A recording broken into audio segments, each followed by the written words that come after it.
Muy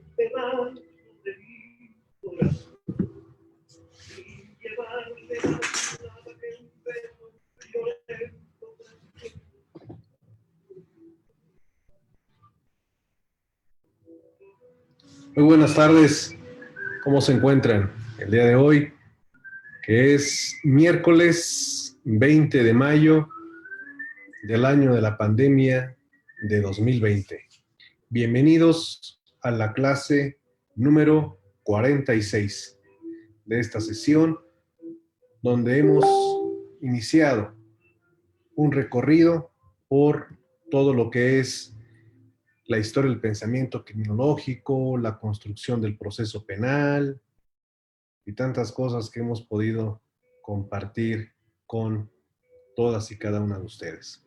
Bueno, pues vamos a continuar con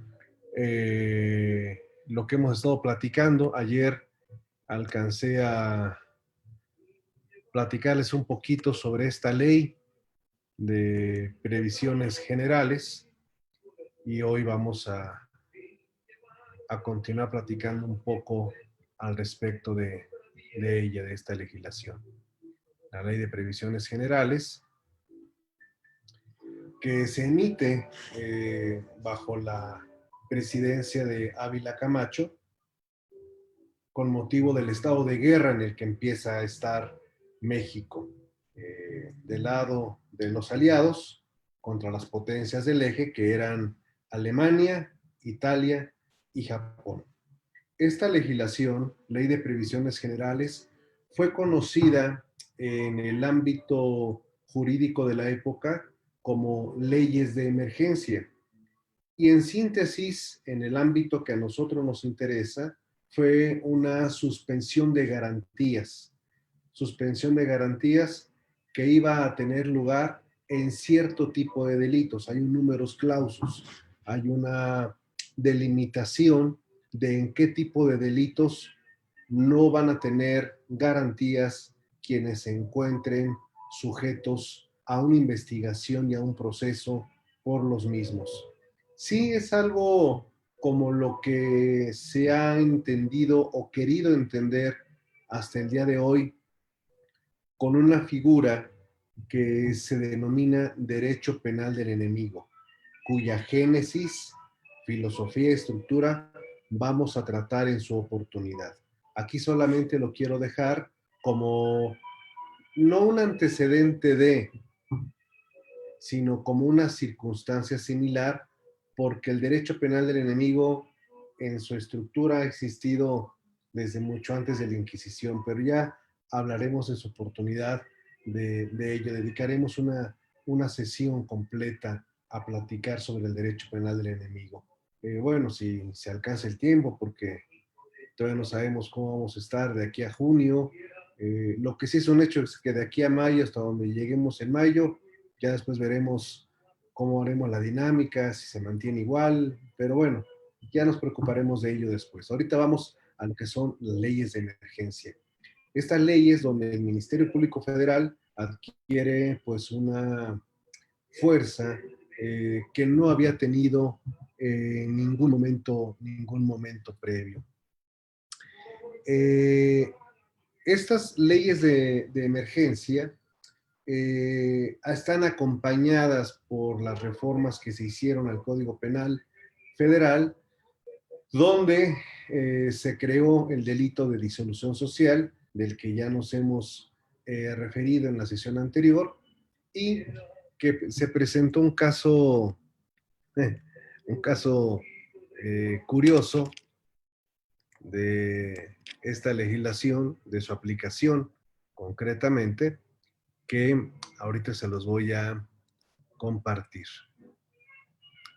Solo déjenme corroborar de que estén ustedes teniendo a la vista pues la misma pantalla para que me ayuden a verlo.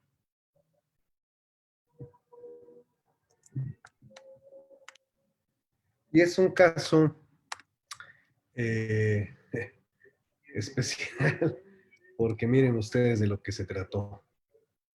Ahí estamos en la tesis de disolución social. Eh, Como les platiqué, durante la vigencia de este delito, para lo que fue creado, solamente se generaron dos tesis. Una que tiene que ver con temas de competencia y bueno, pues esto que vamos a ver a continuación, que es con motivo del delito de disolución social. Veamos.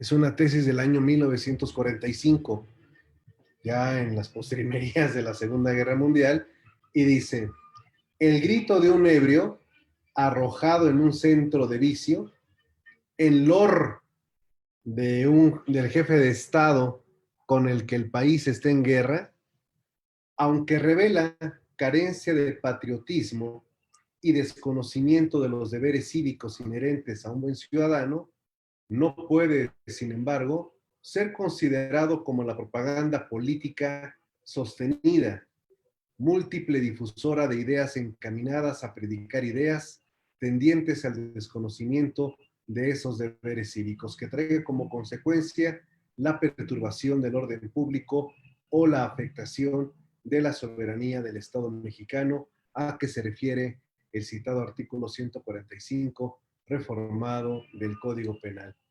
Imagínense ustedes, un borrachito que en una cantina le aventó un lord a Mussolini, digo, porque esos son los antecedentes del caso, viva Mussolini, y por eso lo detuvieron, lo encarcelaron, se fue al bote acusado de disolución social, un tipo penal que desde ayer estábamos viendo cuán complicado es su estructura y su acreditación.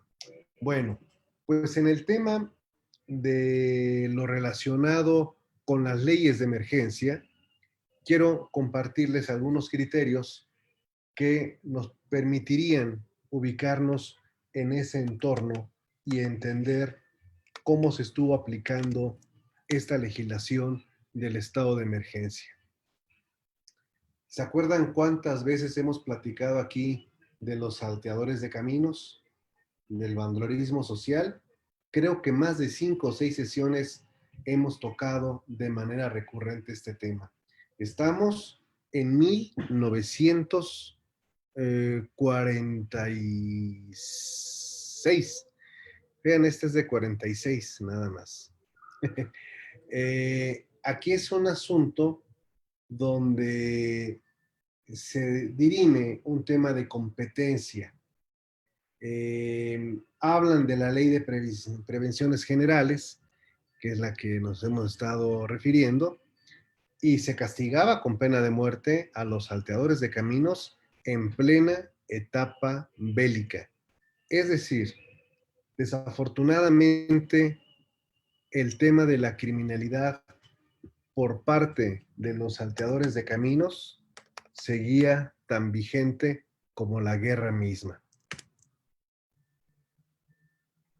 Hubo muchas gentes que promovieron amparo contra las leyes de emergencia, eh, porque les afectaba en alguna situación, pero si las garantías están suspendidas, luego entonces el amparo, que es una garantía jurisdiccional, pues estaba vedado para tal efecto. Y podemos encontrar docenas de tesis sobre esto, porque se promovieron una gran cantidad de amparo para evitar la aplicación de las leyes, pero bueno, pues la ley en sí misma lo está diciendo, se puede suspender las garantías y ahí se estableció.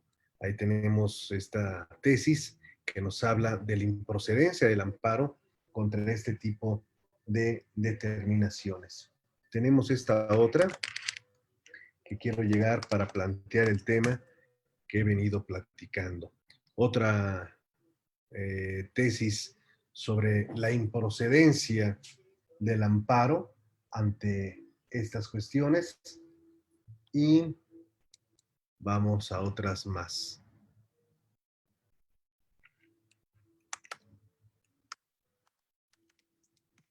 Mire,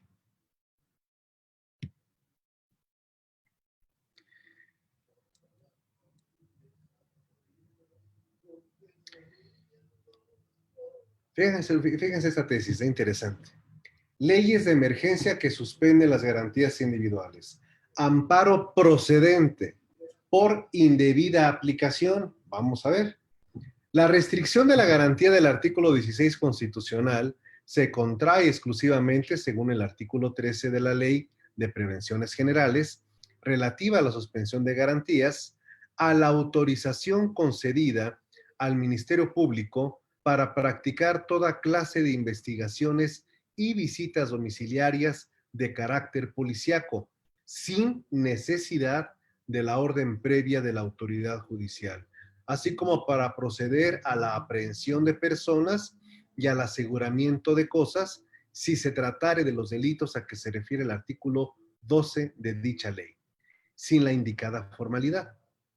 Por tanto, si la Secretaría de Gobernación ordena y lleva a cabo una detención con fundamento en el artículo 12 de la Ley de Prevenciones Generales, aun cuando los hechos imputados al quejoso se comprenden en las prevenciones contenidas en el artículo 12 del citado artículo, resulta violatorio de garantías, simple y sencillamente porque esas facultades se concedieron única y exclusivamente para el Ministerio Público Federal.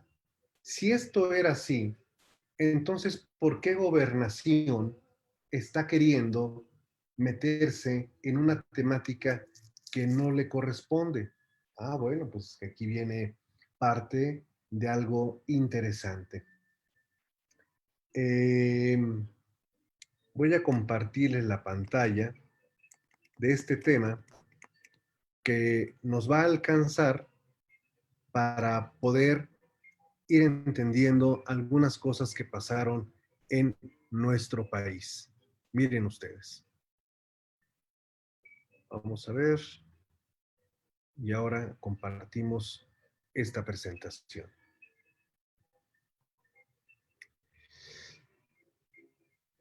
En nuestro país tuvimos, bueno, pues un departamento confidencial en 1931.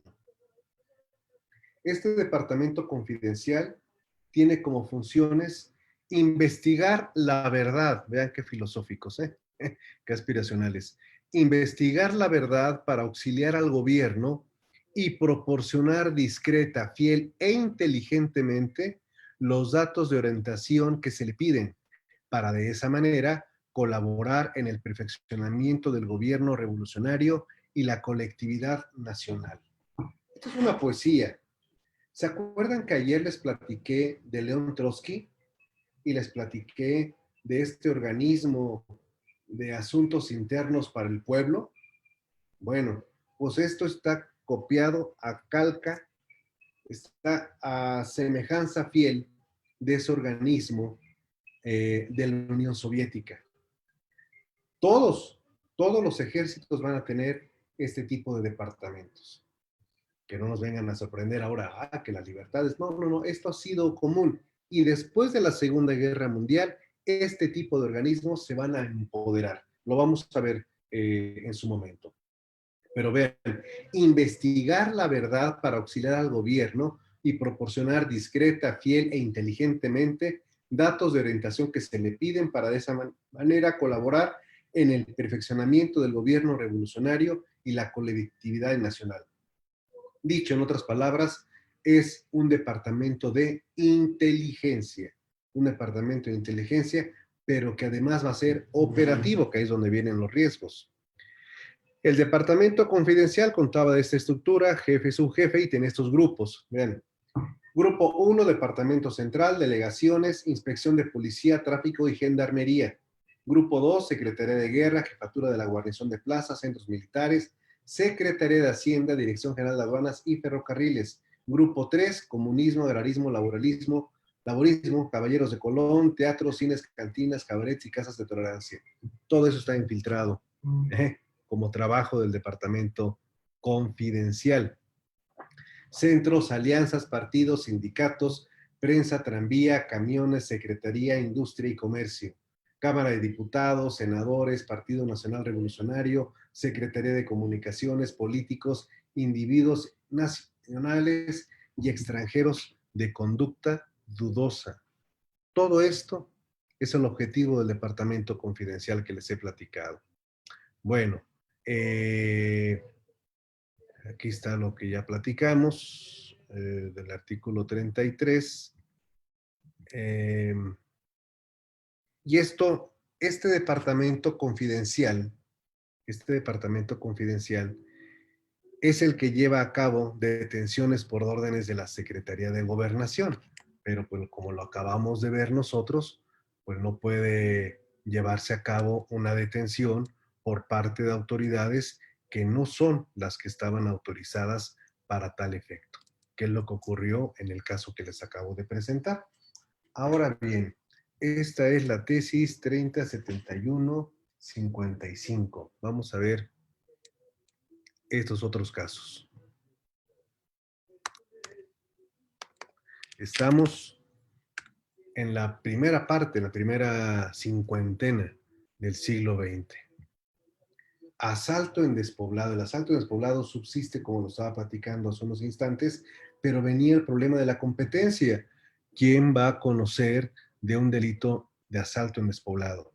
Bueno, el artículo 12 de las leyes de emergencia estableció que los delitos de salteadores de caminos iban a ser competencia del gobierno federal, competencia de los juzgados de distrito.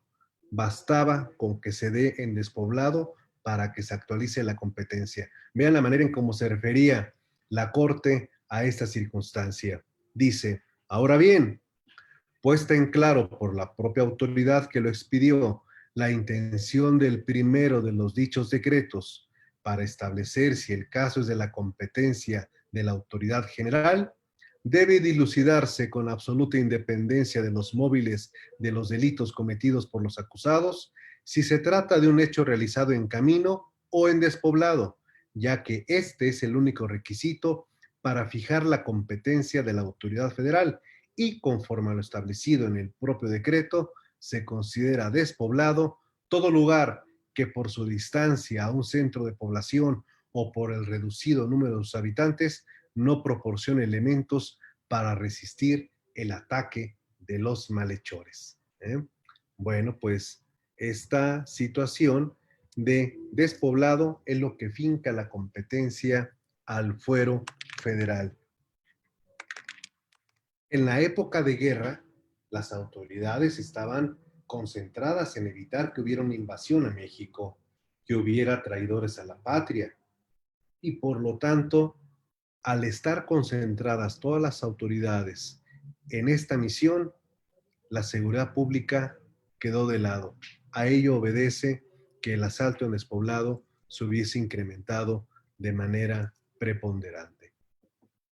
Los rurales fue un cuerpo que se creó a raíz de la revolución, porque como no alcanzaba el ejército a cubrir todas las partes, civiles que se organizaban y se armaban eran considerados rurales y formar parte del gobierno. Es algo así como las milicias, como la Santa Hermandad y como todavía hoy en México existe esta figura de asistentes del ejército en muchas poblaciones. Son requisitos necesarios para que un homicidio se encuentre comprendido dentro del decreto presidencial del 5 de abril de 1944, que el occiso haya sido asaltado en camino, en despoblado o agredido por sorpresa. ¿Qué sucede entonces cuando unos rurales han detenido a una persona, se les quiere dar a la fuga y estos lo matan?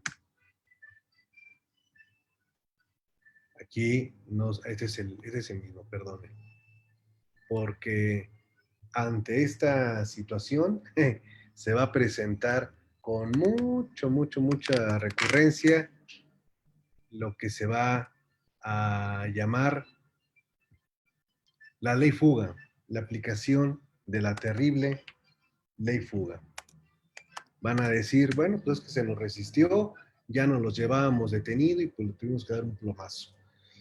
Si unas fuerzas rurales, estimando que un individuo había cometido hechos delictuosos, lo aprendieron en un camino y trataron de conducirlo a determinado lugar y el aprendido se negó a caminar y los rurales dispararon sus armas causándole la muerte, el acto no es tan comprendido en las leyes de emergencia. Por lo tanto, competencia del fuero común. Bueno, esto nos ha permitido, espero, irnos dando una visión de cómo operaban las Fuerzas Armadas, los rurales, las policías bajo las leyes de emergencia. Toda una problemática. Estamos hablando del año 1942. ¿Qué otras cosas ocurrieron durante esta década, la década de los años maravillosos?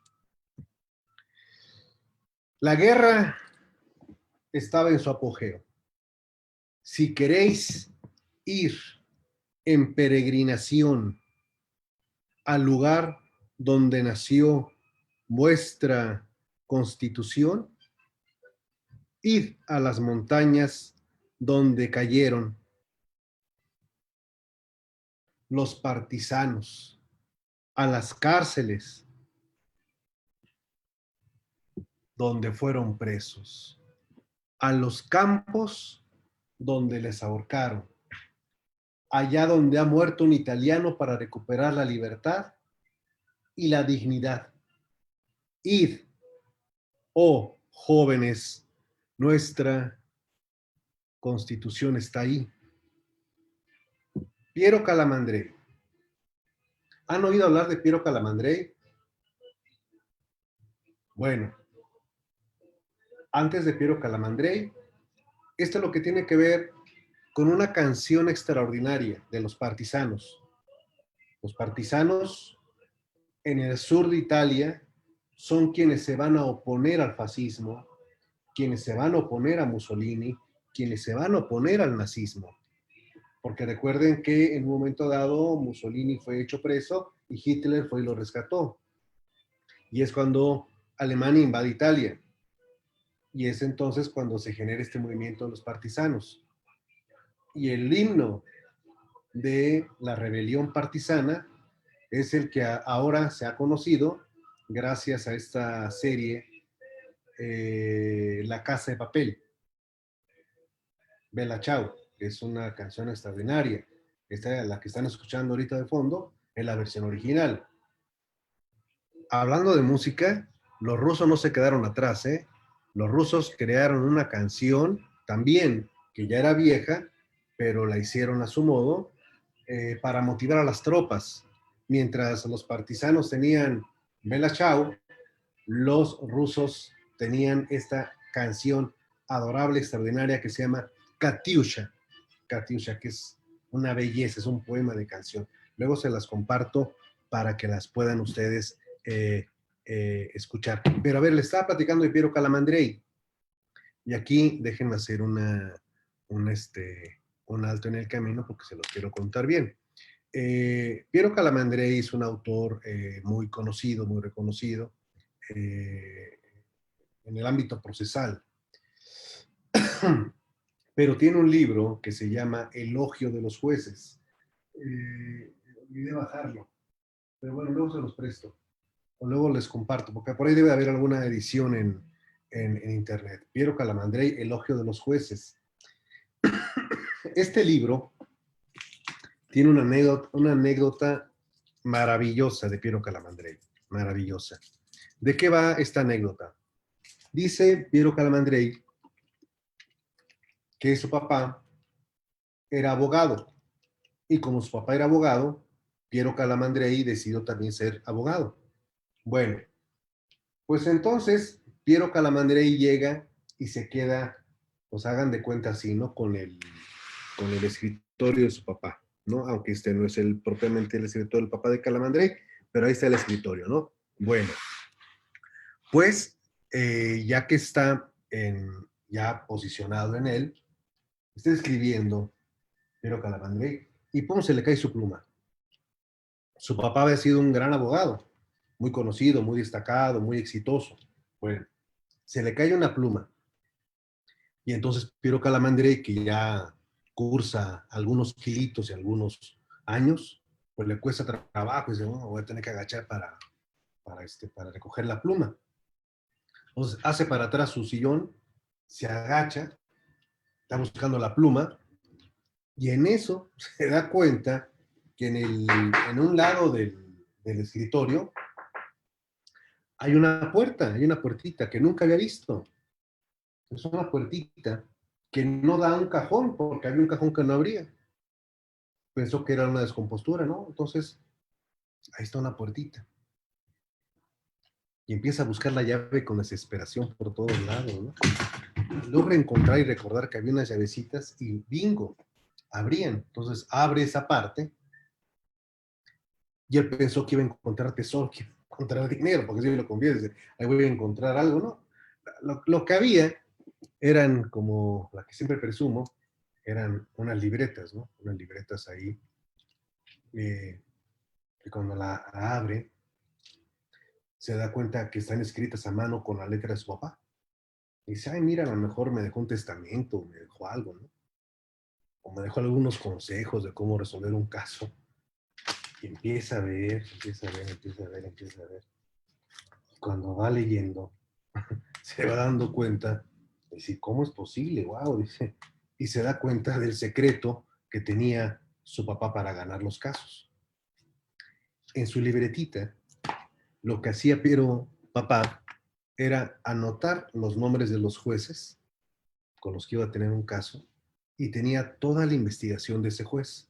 Nombre completo de él, de su esposa, de sus hijos, sus amantes, los lugares que frecuentaba, gustos, pasiones secretas, pasiones públicas, a dónde poderlo encontrar. Es decir, los días tales, a tal hora acude a afeitarse, los días tales o tales acude a jugar, y entonces a todo, tenía toda la radiografía del poder judicial del sur de Italia. Y entonces Piero Calamandrei dice, bueno, creo que ahora entiendo por qué mi padre tenía esa habilidad para, para ganar los casos, ¿no? Pues se sabía toda la vida de los jueces. Y es por ello que Piero Calamandrei escribe el libro Elogio de los jueces, que en la parte inicial del libro dice, si un juez fuera 6 meses litigante y el litigante 6 meses juez, al final de ese tiempo se entenderían mejor y habría una justicia mayor. Bonita frase y bonita propuesta que hacía Piero Calamandrei. Y bueno, pues Piero Calamandrei, un gran constitucionalista, gran procesalista, pues escribió esta parte que les acabo de compartir, en la que le dice a los jóvenes italianos, ¿quieres saber cómo se originó tu constitución? Pues vayan allá donde se libró la guerra, donde hubo todo esto de los partisanos. Pues ya saben ustedes la historia entonces de la canción Bella Ciao, que a lo mejor han cantado en muchas ocasiones.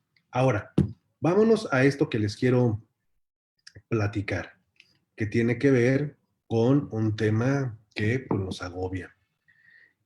En 1939, con la Segunda Guerra Mundial en plena intensidad, Hitler ordenó cerrar las puertas de Marruecos y Turquía, países que producían y abastecían de goma de opio a Estados Unidos.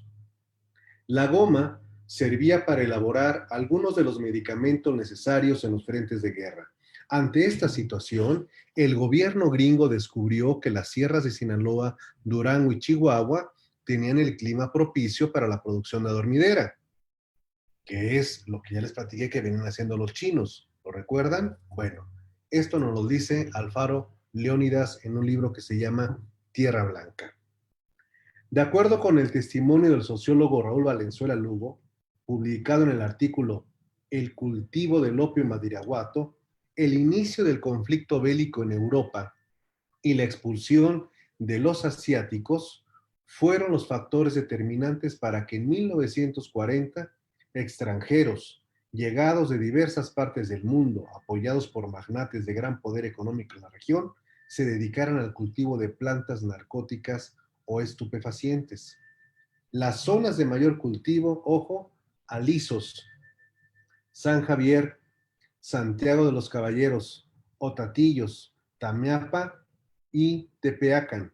poblados todos del municipio de Badiraguato.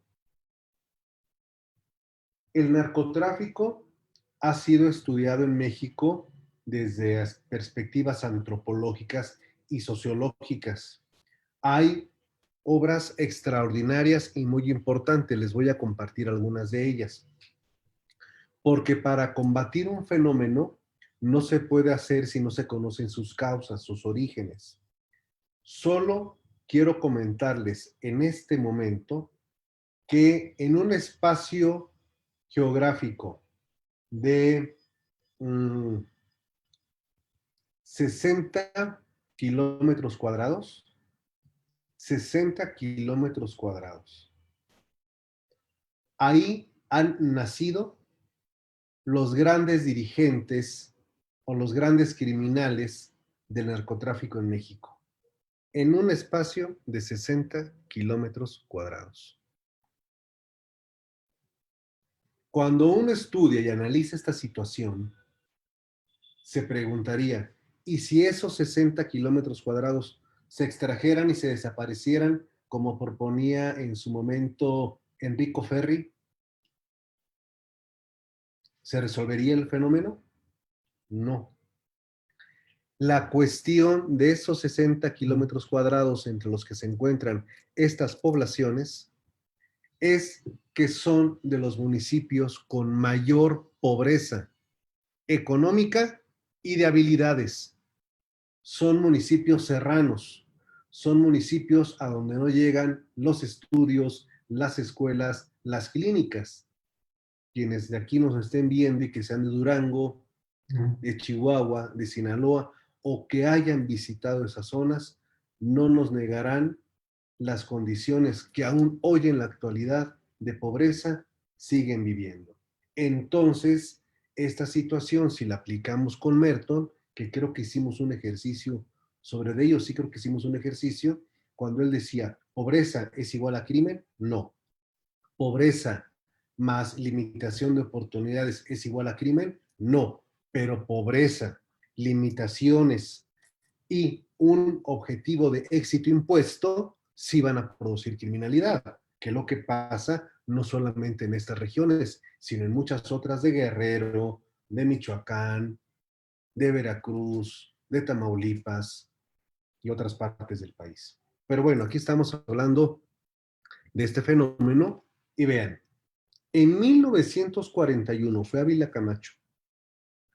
El gobierno ordenó la primera operación en contra de la siembra de amapola en la Sierra de Badiraguato para poner un control. El resultado fue una emboscada, siendo herido uno de los ayudantes del jefe a cargo, quien después de ser torturado fue colgado en un árbol y dejado como advertencia para el gobierno. Esto que ocurrió en 1941 es el inicio de la guerra contra el narcotráfico en México. 1941. En los años 40, Sinaloa era ya el principal productor de adormidera y el centro del negocio de opio en el país, producto que se le consideró entonces de gran calidad, incluso igual o mejor que el producido en Pakistán y Turquía. Nada más. La fama de Badiraguato en este renglón llegó a tal como productor que en Hong Kong hay una calle y un restaurante todavía hoy que llevan ese nombre. No, la Operación Cóndor es todavía después, dentro de 30 años. La Operación Cóndor va a ser todavía después. Estos son los inicios, estamos en los 40, ahí, apenas en esta cuestión. ¿Qué fenómeno se va a presentar también? Como Estados Unidos está en guerra, está llevándose a todas las reservas, a todos los jóvenes, y hace falta mano de obra, hace faltan balas, hace falta acero, hace falta materias primas, hace falta mano de obra. Por eso a México le fue bien. Es decir, no es que se haya tenido una extraordinaria administración, sino que político sin suerte no es político, como portero sin suerte no es político. Y al caso de Ávila Camacho le toca que el vecino poderoso de Estados Unidos, ay, les debo unos videos, no acuerden, tengo que empezar a anotar porque, espérenme, ahorita los anoto, los videos del 40, los videos de los años 40, ahorita, porque si no anoto, entre esto y todo lo que traigo, se me va el avión. Bueno, entonces les decía, eh, la economía mexicana va a crecer porque Estados Unidos necesita materia prima y le compra y le compra y le compra y le compra y le compra y le compra. Entonces nuestra situación va creciendo, va increciendo. Entonces esta es la época en la que se va a llamar el milagro económico, el tiempo del milagro económico, pero que está condicionado por circunstancias externas. Si nos dijesen, oiga, y si hoy hay una guerra mundial, ¿a México le iría bien? Ya las condiciones son diferentes. Ahorita nos va a ir de la patada porque estamos en guerra, pero con un bicho, y está todo el mundo en guerra, estamos peor que cuando pasó eso. Entonces, bueno, pero vayamos a eso, a lo que aquí quiero decirles. Entonces México dice, a ver, vengan a trabajar, vengan y trabajen y les vamos a pagar. Entonces se abren las puertas. Vean ustedes, se necesitaba mano de obra, se necesitaban brazos para trabajar. Y de esos brazos es por lo que surgen los braceros. No tiene nada que ver con la inmigración que de manera natural se ha venido dando desde el siglo XVIII, XIX y XX. Pero esto marca un hito. Esto marca un hito. En Estados Unidos, importante decirlo, la colindancia y la convivencia México-Estados Unidos ha existido desde siempre, desde siempre. Antes de 1940, antes de la guerra, hay una gran cantidad de mexicanos que ya viven y trabajan en los Estados Unidos. Hay quienes nada más van y regresan. Pero muchos se han establecido fundamentalmente en el sur de los Estados Unidos y les voy a decir las entidades. California en primer lugar, Texas en segundo lugar y decrecientemente van a aparecer estados como Nuevo México, Arizona, pero que son con los que formamos la franja fronteriza. Texas, como ustedes saben, pues nada más es todo el Río Bravo. Es decir, si lo hacemos a nivel de México, pues nada más pongas a pensar que desde Reynosa hasta Ciudad Juárez. Vean todo lo que compartimos con Texas. Y luego de Ciudad Juárez hacia lo que va a ser parte de Sonora, tenemos Arizona, no, perdón, Nuevo México, Arizona y luego ya viene todo California. Entonces, esa área ya hay una migración legal, una migración mexicana. Hay muchos mexicanos que ya para esta época nacieron en Estados Unidos, pero ante el racismo que existe allá, el mexicano o el que nació en Estados Unidos, pues ni es de aquí ni es de allá, no es mexica, entonces adquiere el sobrenombre de chicano, aunque hoy en día la palabra chicano puede tener una connotación despectiva, el chicano, pero ese es un fenómeno que está en Estados Unidos. Y cuando se abre Estados Unidos para que entre más mexicanos a hacer el trabajo, a los braceros, pues viene una especie de boom en el sentido de más presencia mexicana en ese país, más nacimientos y va a generar otro tipo de fenómenos. ¿Qué fenómenos se van a presentar? El chicano, como les dije, ni es de aquí ni es de allá. Eh, pero las nuevas juventudes, en medio de la guerra, las juventudes todavía no se pueden alistar en el ejército porque no están legalmente allá y necesitan encontrar una identidad porque sucede lo que nos dijo la Escuela de Chicago cuando analizó a esta familia de campesinos que venía de Polonia, ¿lo recuerdan? De Polish Peasants. Bueno, entonces en el caso de México sucede lo mismo. Se crean barrios, subculturas en las afueras de las grandes ciudades, como les había dicho, Chulavista, El Cajón, propio San Diego, La Joya, Malibú, Los Ángeles, en el caso de Brownsville, McAllen, y bueno, podemos enunciar una gran cantidad de ciudades, El Paso, etcétera. Pero bueno, ¿qué es lo que va a suceder? Ahorita regresamos a Estados Unidos. Ahorita vamos a Estados Unidos para platicar de eso. Porque antes de ello, aquí en México, cuando se están yendo mucha gente a trabajar, tenemos a un extraordinario estudiante de química. Cuando digo extraordinario, no estoy haciendo ninguna exageración. Es un lúcido estudiante de química. Lúcido, inteligente, que en menos de un mes mató a 4 mujeres. Un rampage killer, serial killer y rampage killer.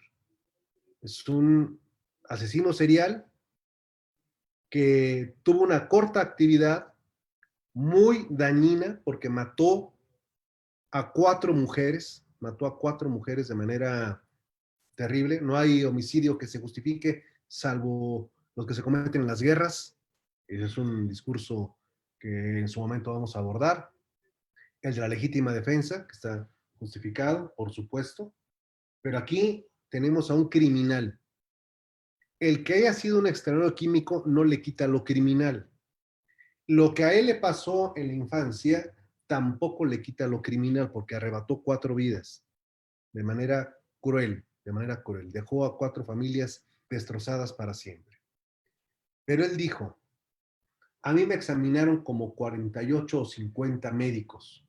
Unos señalaron esquizofrenia, otros una psicopatía, otros diferentes tipos de epilepsia, otros debilidad mental a nivel profundo, otros paranoia. Sí, cómo no.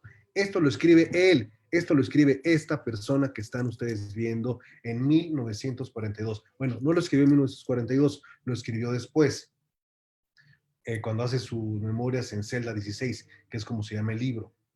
Pero este sujeto que tienen aquí, este criminal, se llamó Gregorio Cárdenas, Goyo Cárdenas, el estrangulador de Tacuba. ¿Por qué Tacuba?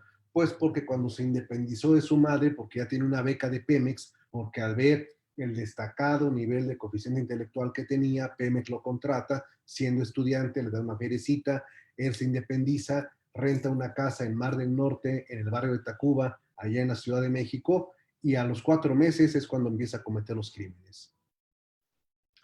Sí, una tragedia, sí, desde luego que es una tragedia, pero nosotros tenemos no solamente que quedarnos en el luto del tártaro luctuoso, sino analizar el porqué de la conducta de un asesino serial en México, que no es el primero, ya vimos al chalequero, ¿lo recuerdan? Bueno, ahora vamos a ver qué pasó con este sujeto en un entorno social que le era favorable, es decir, joven, con talento, con trabajo y con feria, que lo lleva a convertirse en un ataque relámpago, en asesino, porque los tiempos que median entre uno y otro crimen no pasan de 8 a 10 días. A ver, este es un tema que yo se los dejo a ustedes a consideración, desde luego, porque si les gustan las investigaciones de tipo académico, antropológico, sociológico, criminológico, punitivo, dogmático, aquí les voy a dejar otro. Hagan la comparación, digo, a mí no me va a dar tiempo, pero si puedo la hago, pero si no ustedes, de los tiempos en los que Jack the Ripper cometió los crímenes. Y hagan una comparativa de los de Goyo Cárdenas. Y se van a sorprender. Ahí nada más se las dejo. Pero a los que les interesen esos temas, ahí tienen material para poder hacerlo desde esa perspectiva. Ahora, vamos a seguir. Esta es una canción maravillosa, tétricamente utilizada para referirse al criminal que afortunadamente no tuvo un corrido, como si tuvieron su corrido el Tigre de Santa Julia, el Tigre de Sotavento y tantos otros criminales de los que hemos hablado.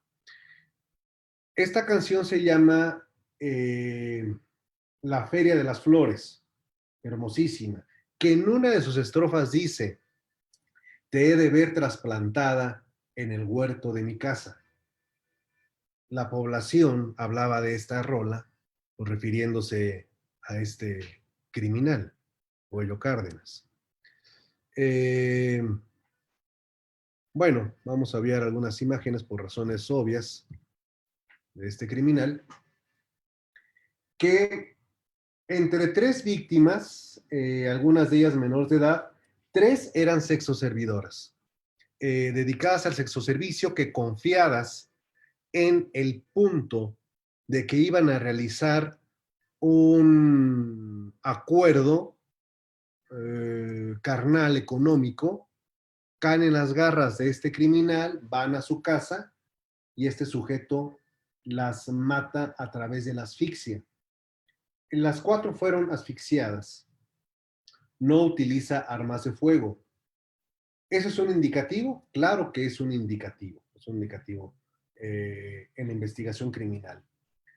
Pero este desgraciado mata también a la que era no su novia, sino una compañera de estudios a la cual estaba cortejando.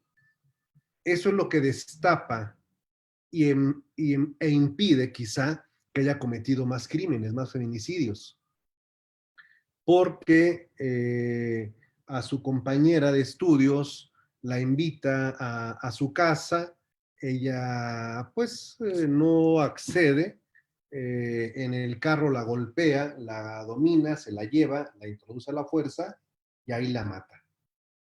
Era hija de un connotado abogado penalista de la década de los 40, quien al ver que su hija no llegaba, inmediatamente va a la comandancia de la policía a presentar su denuncia. Es entrevistado por el servicio secreto, empiezan a hacer sus indagaciones rápidas, compañeros, quién es todo, preguntar, y con el paso de los días dan con que uno de los compañeros dice que Gregorio Cárdenas era uno de quienes la cortejaban. Entonces, cuando ubican a Goyo Cárdenas como estudiante y deriva a su domicilio, Mar del Norte, van al domicilio, no lo encuentran, las vecinas dicen, no, es que no está, fue al doctor. Entonces empiezan a buscar y resulta ser que este señor se había, cuando, cuando te metes a un médico, ¿cómo se dice? Cuando uno se mete al hospital, se había hospitalizado, se había metido ahí para atenderse, eh, dicho por él, por un tema de alucinaciones, que estaba teniendo problemas psicológicos. Entonces llegan y lo ven y dicen, ahí está, sí, ahí está. Entonces, lo entrevista el personal del servicio secreto. ¿Y por qué está usted aquí? Bueno, porque me he sentido mal, me vine, me recluí, tengo ya varias semanas, aquí yo no he salido. Y empiezan a checar que no era cierto que tenía varias semanas, porque haber sido una coartada, decir aquí tengo varias semanas para eludir la responsabilidad de sus crímenes. Pero dice, no, tengo varias semanas, y dice, ya he estado haciendo investigaciones y tengo una investigación para el gobierno de México. Y el agente secreto le dijo, bueno, el agente del servicio secreto le pregunta, ¿qué investigación? Es una investigación muy delicada, de la que no le puedo dar muchos detalles, porque esto es algo que tiene que ver con la guerra. Entonces, mencionar guerra en aquellos tiempos prende las alarmas de inmediato. Hay leyes de emergencia, está la suspensión de garantías, y le dice, a ver, ¿de qué está hablando usted? Dice, estoy inventando unas cápsulas para hacerse invisibles y que de esta manera nuestro ejército venza a los alemanes. A ver las pastillas y le saca, y eran gises, era gis. Es cuando la gente del servicio secreto dice, este no está loco, nos quiere hacer el loco a nosotros. Lo empieza a apretar y termina confesando, dice, sí, sí, sí, maté a esta mujer, sí estaba en mi casa, pero no solamente ella, maté a otras. Entonces, lo sacan de ahí, lo llevan a la casa y él es el que dice, aquí está, aquí está, aquí está. Y cuando el agente secreto del servicio secreto le llama a su jefe llega y le dice, este señor mató a 3 personas, Goyo Cárdenas le dice, bruto, son 4, no 3. Le corrigió en el número. le reclamó. Esta, ahí ven ustedes, la prensa que empieza a dar el giro hacia la nota roja al ver el éxito que está teniendo el magazine semanal de policía de Excelsior. Es el caso de Goyo Cárdenas el que lleva a un giro editorial. Emulando a Barba Azul, Gilles Duguet, un estudiante sacrificaba a jovencitas colegialas. Los 4 cadáveres fueron hallados en la casa del sádico bestial.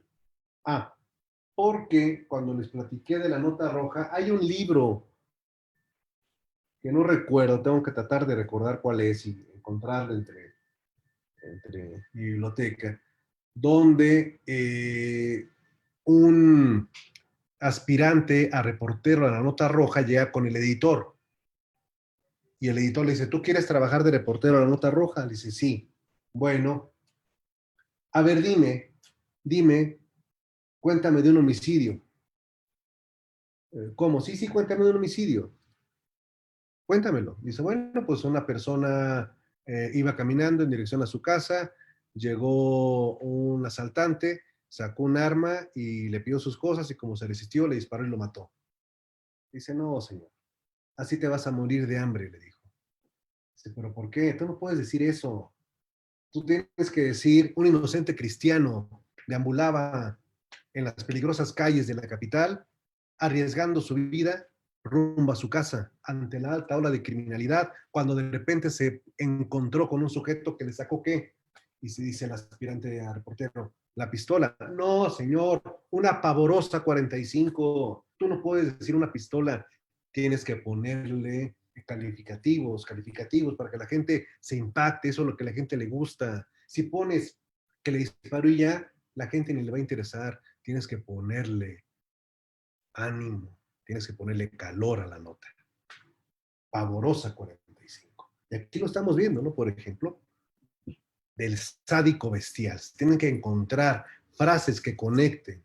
El editor, el editor es de sangre fría, pero le interesa conectar con la población. Y el trabajo del editor es ese, crear las frases que escandalicen a la sociedad, a una sociedad que piensa que está en el limbo porque hay bonanza económica. Hay que sacudirla, diría Marx, ¿se acuerdan? El monstruo hace brutal confesión. No es lo mismo decir el detenido confiesa sus delitos. El detenido confesó sus delitos. Ah, bueno. No, el monstruo un monstruo hace brutal confesión. Con eso ya nos está diciendo que es algo terrible. Hay que leer, hay que ver qué dijo, porque es brutal, brutal. Relata cómo estrangulaba a sus indefensas víctimas. Otra de las jovencitas sacrificadas identificada. Y la imagen es, ¿se acuerdan cuando inició la nota roja? ¿Se acuerdan de lo que les platiqué de Ramón Corona en Jalisco, cuando lo mataron? Cómo el periodista Manuel Caballero puso en la primera plana una mano chorreando de sangre. Aquí lo tenemos.